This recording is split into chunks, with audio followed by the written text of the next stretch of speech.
30টি নয়, এবার জনগণনায় জিজ্ঞাসা করা হবে 40টি প্রশ্ন। কিন্তু যদি জনগণনার নামে যদি কেউ জিজ্ঞাসা করে আপনার আধার নম্বর কি, আপনার ভোটার নম্বরই বা কি, আপনার কতগুলো ব্যাংক অ্যাকাউন্ট রয়েছে, ব্যাংক অ্যাকাউন্টের নম্বরগুলোই বা কি কি, তাহলে কি বলবেন নাকি বলবেন না?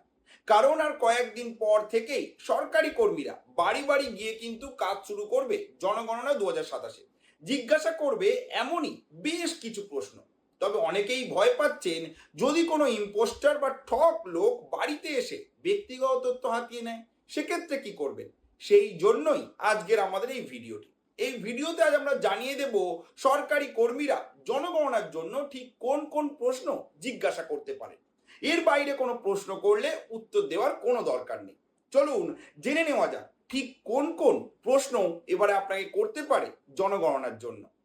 তবে ভিডিও শুরুতেই আপনাদের জানিয়ে দেব এবারের জনগণনা অর্থাৎ জনগণনা 2027 নিয়ে বেশ কিছু চমকপ্রদ তথ্য। বলা হচ্ছে এবার যে জনগণনা হচ্ছে সেটা একদমই আলাদা। স্বাধীনতার পর নাকি আমাদের দেশে এই ধরনের জনগণনা হয়নি। অনেকেই এখন প্রশ্ন তুলতে পারে 2011 সালে যে শেষ একবার জনগণনা হয়েছিল, একদম ঠিক। 2011 সালে যে জনগণনা হয়েছিল সেটাও জনগণনা, তবে এবারে একটা অন্য জিনিস করা হচ্ছে। স্বাধীনতার পর যতগুলো জনগণনা হয়েছে সেখানে শুধুমাত্র এসসি এবং এসটি এই সমস্ত জাতির তথ্য সংগ্রহ করা হয়েছিল। তবে এবারের জনগণনায় সমস্ত জাতির তথ্য কিন্তু সংগ্রহ করা হচ্ছে, যেটা একমাত্র স্বাধীনতার আগে 1871, 72, 1931 এই সমস্ত সালে কিন্তু করা হয়েছিল। 1947 সালের পরে সমস্ত জাতির তথ্য কিন্তু আর সংগ্রহ করা হয়নি জনগণনায়। তবে এবারে সেই তথ্য পুনরায় সংগ্রহ করা হবে।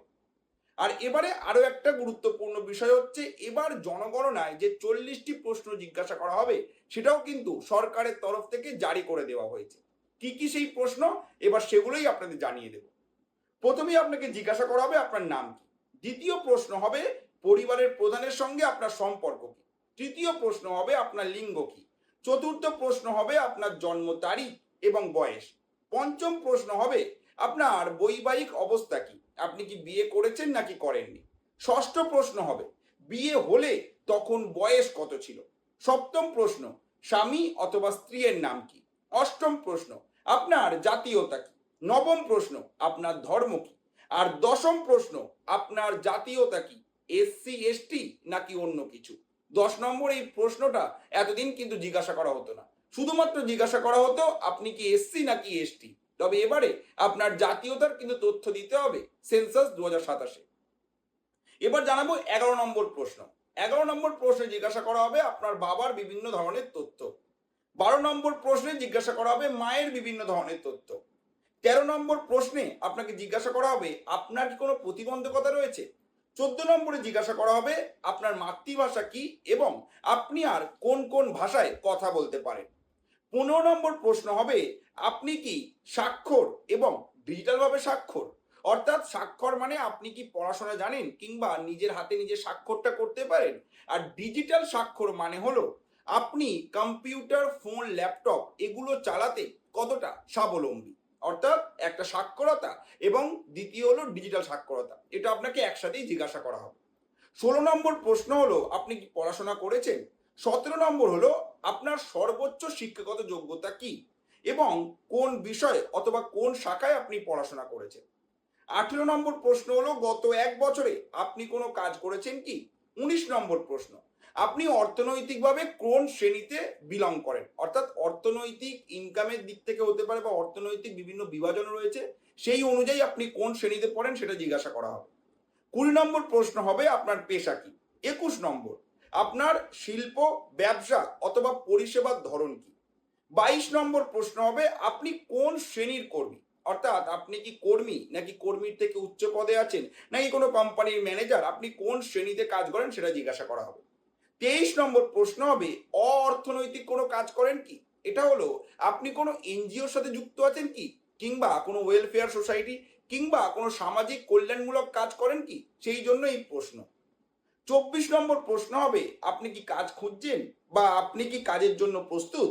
25 নম্বর প্রশ্ন হবে কাজে কিভাবে যান, অর্থাৎ আপনার কাজে যাওয়ার মাধ্যমটা কি, সাইকেল, ট্রান্সপোর্ট, বাইক, সেটা জিজ্ঞাসা করা হবে।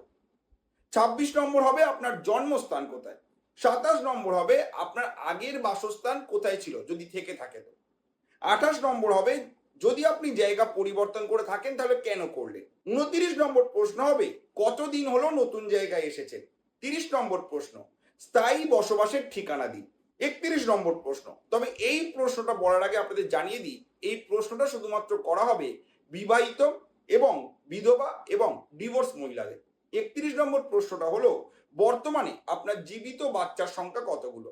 32 নম্বর প্রশ্ন জীবনে মোট কতজন সন্তান জীবিত জন্মেছে।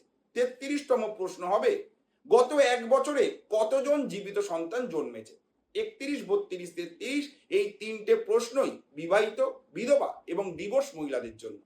34 নম্বর প্রশ্ন হলো কোথায় কোভিড-19 টিকা দিয়েছেন, অর্থাৎ করোনার সময় যদি টিকা দিয়ে থাকেন সেটা কোথা থেকে দিয়েছেন। 35 নম্বর প্রশ্ন মোট কতগুলো ব্যাংক অ্যাকাউন্ট রয়েছে আপনার। 36 নম্বর প্রশ্ন আপনার মোবাইল নম্বর কি। 37 নম্বর প্রশ্ন আপনার আধার নম্বর কি। 38 নম্বর প্রশ্ন আপনার ভোটার নম্বর কি। 39 নম্বর প্রশ্ন আপনার পাসপোর্ট নম্বর কি। এবং 40 নম্বর প্রশ্ন হলো ড্রাইভিং লাইসেন্স আছে কি, থাকলে তার নাম্বার কত।